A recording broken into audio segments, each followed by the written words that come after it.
عورت کسی کے ساتھ مخلص ہو یا نہ ہو،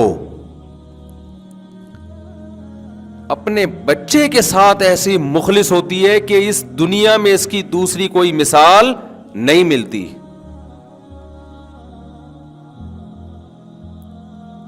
آپ عورت کا سوسائٹی میں کوئی اور کردار مانو یا نہ مانو، اس میں دو رائے ہو سکتی ہیں. خدا کی قسم بچہ پیدا کر کے اس کو پالنا، یہ عورت کے سوا کسی کے باپ میں بھی دم بولو نہیں ہے. یہ 2 دن پال کے دکھا دو. کہتے نا میں ابا ہوں، میں کیا ہوں، مجھ سے ملیے، میں بچے کا باپ ہوں. بہت اچھا ہے، ہم تو آپ کی بھی فضیلت کے قائل ہیں، ٹھیک ہے، ہم خود باپ ہیں. لیکن جب پیدا ہوا تھا 2 دن تو اپنی گود میں رکھ کے دکھاتا ہے اس کو، خالی صرف 2 دن خودکشی کر لیتا کھڑکی سے چھلانگ لگا کے، میں مر جاؤں کبھی.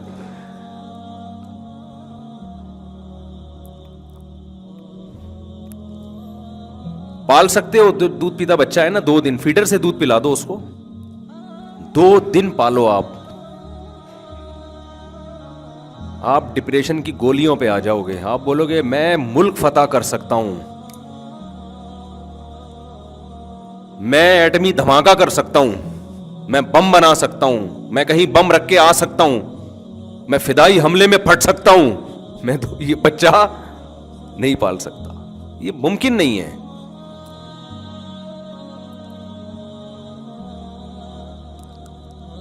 لیکن اللہ نے کیا کیا عورت کے لیے اتنے مشکل عمل کو، جس کا میں اور آپ تصور کر سک رہے ہیں. بھی گود میں بچہ ہے نہیں نا، گود میں بچہ ابھی ہے نہیں. بچہ غیر مقلد ہوتا ہے، معذرت کے ساتھ جو اہل حدیث بھائی ہمارے یہاں بیٹھے ہوئے ہیں، تمام بچے کیا ہوتے ہیں؟ غیر مقلد. دلیل سمجھنے کی صلاحیت نہیں ہوتی، مگر ہر بات پہ دلیل مانگتے ہیں. بھائی ہمارے بہت سے دوست اہل حدیث ہیں، کوئی طنز مقصد نہیں ہے، تھوڑا سا ہماری عادت ہے مذاق کرنے کی، یار اتنا تو چلتا ہے نا. ہمارے فرمایا کرتے تھے یہ جو اہل حدیث اور دیوبندی بریلوی ہے نا، یہ کوئی فکری اختلاف نہیں ہے، یہ مزاجوں کا اختلاف ہے. بچہ جب پیدا ہوتا ہے تو غیر مقلد ہوتا ہے، بولتا جاؤ میری مرضی، میں ٹانگیں چوڑی کروں پتلی کروں، ٹھیک ہے نا. یہ کیا کہ حضرت جی نے فرمایا، فلاں مجتہد نے فرمایا، مجھے حدیث کا حوالہ چاہیے. حدیث دو گے بھی تو اس کو سمجھ میں آ گئے تو ٹھیک ہے، نہیں آئے تو نہیں سمجھا سکتے آپ اس کو. تو یہ بچہ غیر مقلد ہوتا ہے. پھر بڑا ہو کر وہ دیوبندی بن جاتا ہے. تھوڑی سی یعنی ایسا بھی نہیں ہوتا کہ ہر چیز جائز ہے، جیسے بریلوی حضرات ہمارے کرتے ہیں نا، 30 40 کہتے ہیں، براڈ مائنڈیڈ تھوڑے زیادہ ہوتے ہیں وہ، کہ یار سب ٹھیک ہے یار. اور اتنا سخت بھی نہیں ہوتا جیسے اہل حدیث ہوتے ہیں، تو تھوڑا بیچ میں آ جاتا ہے. پھر جب بڑھاپا آتا ہے نا تو دنیا میں اتنے تجربے اور اتنا کہتا ہے سب سیٹ ہے یار، سب کیا ہے، کوئی تیجا کر رہا ہے وہ بھی ٹھیک ہے، جو نہیں کر رہا وہ بھی ٹھیک. تو خیر چھوٹا بچہ آپ اس کو دیکھو، بے وقت روئے گا، حالانکہ رونے کا ٹائم نہیں ہے. راتوں کو جاگ رہے ہوتے ہیں، دن میں سو رہے ہوتے ہیں، ٹیں ٹیں ٹیں بلا وجہ کی لگا کے رکھنا. پتہ ہی نہیں اس کو مسئلہ کیا ہے، اس کے ساتھ پیٹ میں درد ہو رہا ہے، تیرے سر میں درد ہو رہا ہے، تجھے کھلا بھی دیا پلا بھی دیا، مسئلہ کیا ہے تیرے ساتھ؟ بلا وجہ ٹیں ٹیں ٹیں. گود میں اٹھاؤ، چپ. ابے چیخ تو ایسے رہا تھا جیسے تجھے کینسر ہو گیا خدا نہ خواستہ. گود میں اٹھاتے ہی وہ کدھر گئی تیری بیماری؟ تو گھننا ہوا کہ نہیں ہوا؟ اس کا مطلب وہ چاہ رہا ہے مجھے گود میں اٹھاؤ بس. چھوٹا سا بچہ، 1 ہفتے کا بچہ، اس کو کمبخت کو یہ شعور ہے کہ جب ماں نے گود میں اٹھایا ہوا ہے تو وہ کنڈیشن کیا ہوتی ہے، گود سے اتارا ہوا ہے تو وہ صرف ماں کو ٹینشن دینے کے لیے کہ یہ سوئے نہیں کسی طریقے سے، صرف یہ ٹینشن کہ یہ سو کیوں رہی ہے، یہ آرام سے پڑی ہوئی. اور اکثر جب ماں کھانا کھاتی ہے نا، بچے ٹیں اس وقت شروع کرتے ہیں. 1 ہفتے کے بچے کی بات کر رہا ہوں، اس کو یہ شعور ہوتا ہے سگنل کہ میری اماں تمیز سے بیٹھ کے چونکہ کھانا کھا رہی ہے، تمیز تو ہونی نہیں چاہیے. یہ کیا بات ہے، سکون کیوں مل گیا اس کو؟ تو پھر ماؤں کو غصہ آتا ہے، بھائی تم نہ کھانے دیتے ہو نہ سونے دیتے ہو. لیکن ہمارے رب نے ہمارے لیے جب ہم دنیا میں آئے پہلے سے ایک ماں کا انتظام کیا ہوا ہوتا ہے. اگر وہ ماں ہمیں نہ ملے نا تو آج جو ہم اتنے فنٹر بنے پھر رہے ہوتے ہیں، یہ فنٹر گیری ہماری ختم ہو جائے. اس ماں نے خدمتیں کی ہوتی ہیں, ہماری گندگیاں صاف کی ہوتی ہیں. قرآن کیا کہتا ہے؟ وَحَمْلُهُ وَفِصَالُهُ 30 شَهْرًا, جو 30 مہینے ہیں نا, 30 مہینے حمل سے لے کے, جب حمل ٹھہرنے سے لے کے جو تکلیفیں شروع ہوتی ہیں, الٹیاں اور سر چکرانا اور 20 مسائل حمل کے بعد شروع ہو جاتے ہیں, اس سے لے کے ولادت تک, یعنی قرآن کے مطابق 30 مہینے 2.5 سال کا عرصہ جو ہے وہ بچہ پالنے میں عورت کے لیے انتہائی ٹف ہوتا ہے, وہ بہت سخت ہوتا ہے, وہ کچھ بھی نہیں کر سکتی سوائے بچے کی طرف توجہ کے. اور ہم گھنے بن کے اپنی ماؤں کی محبتیں بھی لے رہے ہوتے ہیں, کھا پی بھی رہے ہوتے ہیں. سردی گرمی سے بچانے کا بھی انتظام کون کر رہا ہے؟ ماں کر رہی ہے. اس کے بعد ساری زندگی روٹیاں پکا پکا کے کھلاتی رہتی. آپ کوئی ملازم رکھ لو یار, تنخواہ لے گا اور پھر اتنی محبت سے نہیں کھلائے گا. سر آپ نے کھانا ہے کھا لیں, نہیں کھانا آپ ایک دفعہ کہتے ہیں نہیں کھانا, کوئی بات نہیں ہے. کھاتا بچہ ہے, پیٹ کس کا بھرتا ہے؟ پیٹ ماں کا بھر رہا ہوتا ہے.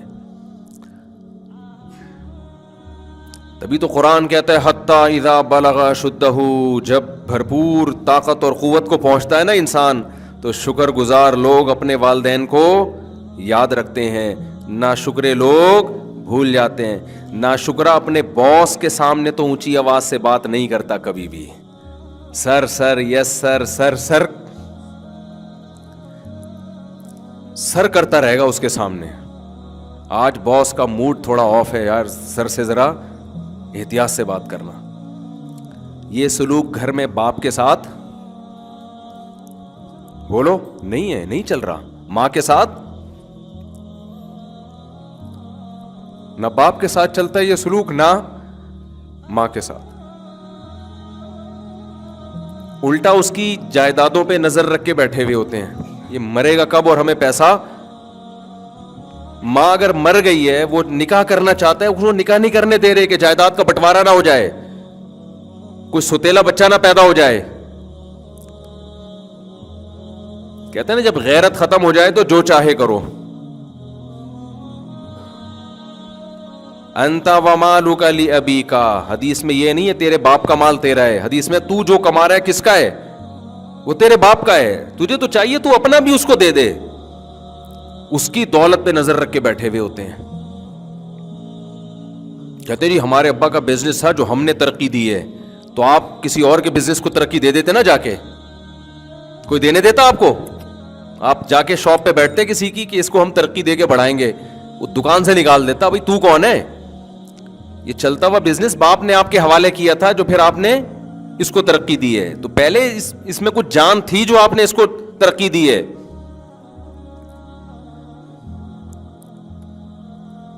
تو سب سے پہلا حق اللہ کا, اور قرآن میں اللہ اپنے بعد سب سے زیادہ بڑا حق کس کا بیان کرتا ہے؟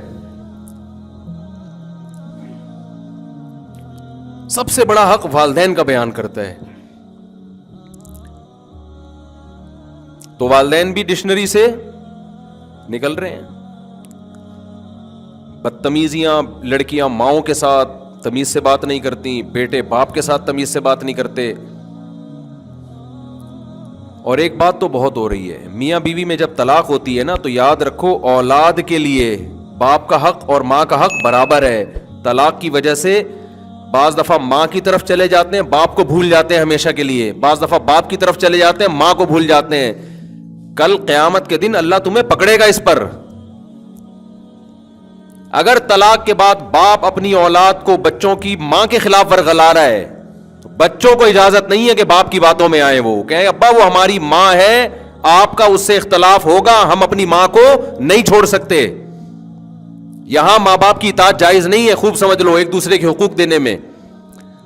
اور اگر طلاق کے بعد ماں بچوں کو لے گئی ہے, باپ سے نہیں ملنے دے رہی, چھوٹے بچے چھوٹے ہوتے ہیں, جب سمجھدار ہو گئے تو وہ ماں کو صاف لفظوں میں کہیں گے کہ آپ ہماری ماں ہو, ہم آپ کا احترام کرتے ہیں, آپ کے اختلاف کی وجہ سے ہم اپنے باپ کو نہیں چھوڑ سکتے. میرے پاس کیس آ رہے ہیں جب میرا بیٹا 27 سال کے بعد مجھ سے آ کے ملا ہے, سیپریشن ہو گئی تھی تو ماں لے گئی تھی بچوں کو. تو یہ بہت بڑا جرم ہے بھائی. آپ نہ ماں بچوں کو باپ کے خلاف کرے, نہ باپ بچوں کو ماں کے خلاف کرے. لا تضار والدۃ بولدہا ولا مولود لہ بولدی. قرآن کہہ رہا ہے میاں بیوی میں سیپریشن ہو جائے تو بچوں کی وجہ سے نہ باپ کو نقصان پہنچایا جائے اور نہ ماں کو نقصان پہنچایا جائے. یہ ہماری سوسائٹی میں بہت ہے, اور بچے یک طرفہ باتیں سن رہے ہوتے ہیں, لہذا وہ اسی طرف مائل ہوتے چلے جاتے ہیں. انہوں نے دوسرا کچھ سنا ہی نہیں ہوتا, تو جس کی لاٹھی اس کی بھینس چل رہا ہے نا ہماری سوسائٹی میں. آتے ہیں لوگ میرے ساتھ کہ جی ہمارے ماں باپ کی سیپریشن ہو گئی تھی, میں اپنے باپ سے 5 سال سے نہیں ملا, میں 10 سال. میں نے کہا تو کیوں جہنم خرید رہا ہے اپنے لیے بھائی, کیوں جہنم کی آگ خرید رہا ہے؟ کہ میری ماں نہیں ملنے دیتی. میں نے کہا اماں کو بولو بھائی میں تو ملوں گا. سب سے اللہ کے حکم کے مقابلے میں کسی کا حق نہیں ہے.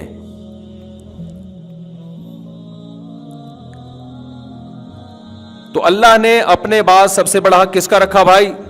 والدین کا. لیکن سب سے پہلا کس کا ہے؟